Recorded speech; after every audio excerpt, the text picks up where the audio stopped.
First of all, what is fast fashion?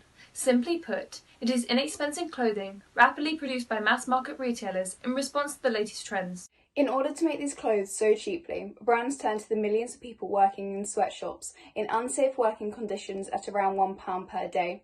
Your favourite high street brands probably turn to this exploitation. The fashion industry also creates over 10% of all carbon emissions.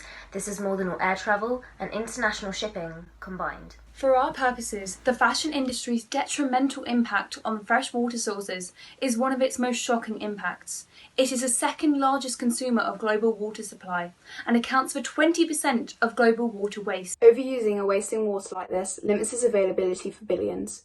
Basic necessities like drinking, bathing or cooking are inhibited, thus contributing to disease, low school attendance and agricultural decline, locking communities in cycles of poverty and low development. By the time we finish this presentation, 3 children will have died from a result of lack of access to clean water. A 2015 UN report predicts that the world is on track to face a 40% shortage of fresh water by 2030. As for the vast oceanic water supply, it's basically untouchable.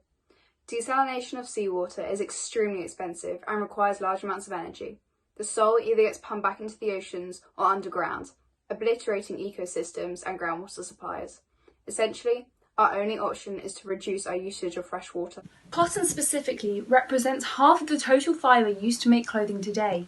The global average water footprint for 1 kilogram of cotton is 10,000 litres, meaning it probably took 11 bathtubs of fresh water to produce your favourite pair of jeans. Cotton output is highest in India, and the government subsidises the cost of farmers' electric pumps, placing no limits on the volumes of groundwater extracted. This has created a widespread pattern of unsustainable water use. So, what do we do with our insatiable consumerist society and the disproportionate amount of damage done to disadvantaged global communities? How can we reduce the excessive use of water in the cotton industry? Our solution is to implement a zoning technique. Cotton growth can occur on man-made rooftop beds on top of the processing facilities. Any water stored in the deep soil can filter down into the drainage system, where pipes will divert excess water into the factory water supply below. Converting old production sites into these farm factories creates an agglomeration of industry that reduces the land use area of 559 million acres by 81% in current cotton production.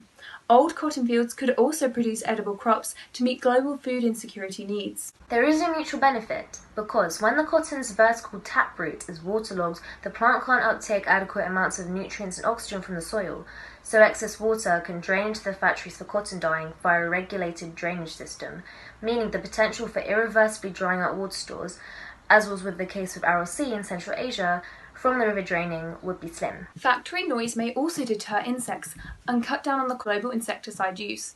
And the height of farms would prevent most windblown seed dispersal methods of weeds from taking place. Therefore, harmful pesticides would become redundant and not enter runoff. Furthermore, the urban heat island effect created by this concentrated zone of factories and workers' housing means cotton plants could thrive in a greater range of climatically cooler areas, potentially year-round, as this anthropogenic heat could provide us with up to 12 degrees Celsius increase relative to the surrounding rural areas.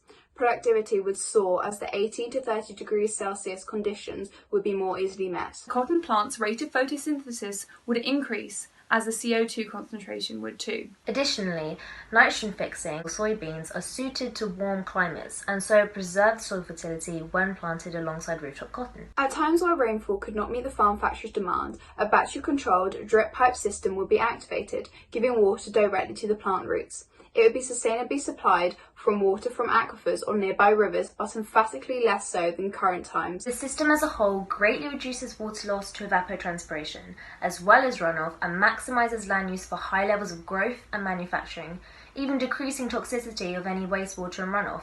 It also removes the distance needed to transport the cotton crops to factories, as well as increasing the space for other agriculture. Although this is the solution we focused on, fast fashion's issues must be further tackled through the banding together of nations to implement sustainable, safe working policies, as the industry still contributes greatly to our global climate crisis. Overall, fast fashion is still wreaking havoc on our planet, but we can at least say that we have provided a holistic solution that will target many of cotton industry's threats and allow for greater water security in local working communities.